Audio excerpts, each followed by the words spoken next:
Ian, congratulations. Another win, another 3 points, another clean sheet as well. What did you make of the performance? Good. Pretty composed. I thought they got one or two chances just at the end when we just set off a little bit. But first half I thought we were good, created some really good openings. Probably should have finished one or two.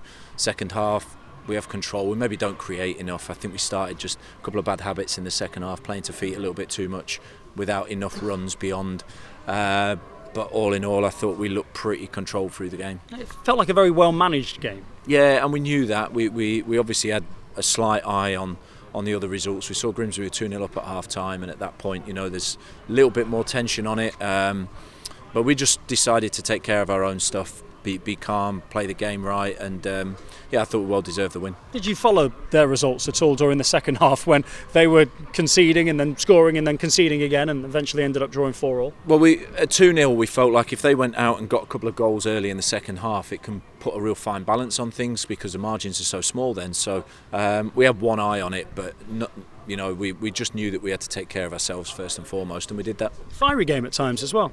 Yeah, a few tackles flew in, and Maidenhead a good value. They worked really hard. I mean, you've got to say the kind of results they've churned out here at home, beating Wrexham, beating Chesterfield when they were at their peak. I think they beat Stockport here as well. So they've had some top results against the big clubs here. So it's certainly not an easy place to come, and you know that because they're at it, they're competitive, they're organised, and then we had to match that, and I thought we did it really well. A big physical side as well. This is a pitch which slopes like it could host the Goats, but not the worst playing surface, but a bit slopey. But that physicality, that size, could have at one time been a real Achilles heel for this side. But it, again, never really felt like it was going to be an issue. No, away on these kind of environments has been an Achilles heel for us, so I was happy that I say it was really important we saw the game out. We knew we were, with about 10 minutes to go, we knew that we were more than clear in being home for the playoffs, but it was really important for us to, and actually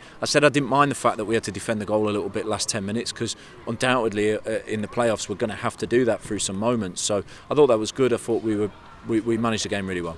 And another clean sheet for Sam Slocum. Has he become your number one choice again now? For a time it was the Yaros, but it feels like of late Slocum's getting that nod?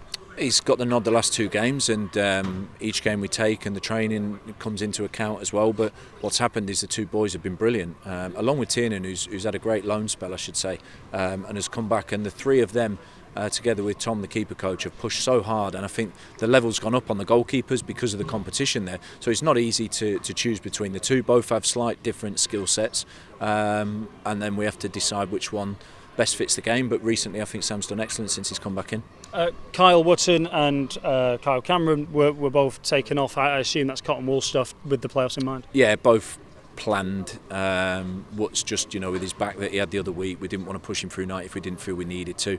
Kyle Cameron we knew was 60-65 maximum. We didn't want to compromise on that, but both have come through well, and Cal was on a booking and he was getting tired and I was waiting for another tackle from him, so I decided to get him off, and everyone's come through well.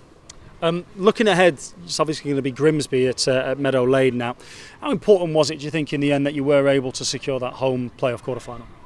Really important. I think we've been excellent at home all season, and I think we know that we're going to get an unbelievable crowd, be a great atmosphere, and we really wanted that home tie. So really happy, 82 points as a return for the season, I think is good.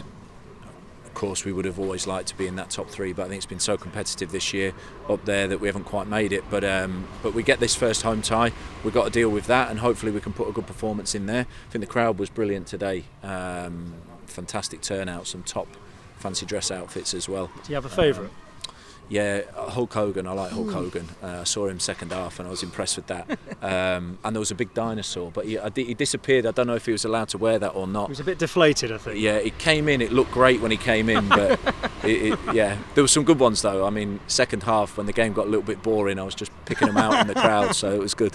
I'm aware I'm asking you this just before the playoffs, and you were asked it already, but you have been linked, at least by the bookmakers, with the vacancy at Forest Green. That was when you were 2-1 and leading it. You've now come into evens.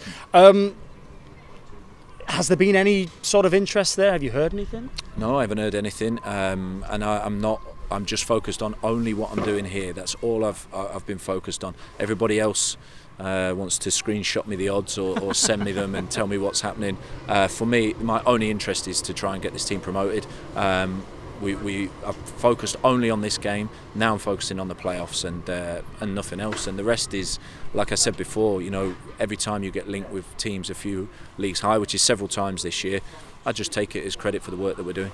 Yeah, it's got to be nice to be linked, but again, it's also, I guess, there's got to be, if they were to contact you, would you be tempted because it's 2 leagues above as things stand? I haven't even thought about it, honestly. I don't think about that. I really enjoy my place at Notts. It's a fantastic football club. Really enjoy the work I'm doing, and I'm only focused on that, so that's what I do. I guess the betting odds might go up. Maybe my mum's putting money on. Maybe she likes a flutter and that's why it keeps going up. Yeah, maybe she's heard anything about the vegan food down there. Not a vegan yourself, eh? No, I'm just kidding with you. Look, thank you for your time. I appreciate that. Thanks for your time all season as well. Now it is kind of the regular season, a bit of an Americanism, has been wrapped up. How do you sum it all up going into the playoffs, and with in mind the sort of run and the momentum that you've built over the last few weeks? I think we can be proud of a lot of things we've done in the season.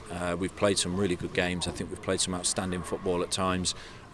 We've suffered from maybe 2 or 3 periods where we've had just poor runs of games, you know, the 3 losses early in the season that's maybe just cost us. We haven't been that far away when you take them into account. But I think the league's been high quality this year. I think it's been a step up from what it was last year, so we know the competition's high. But I think on our day we've played some brilliant stuff, and that puts us in good stead. We know if we can reach our top level now in these playoff games, we've got a chance.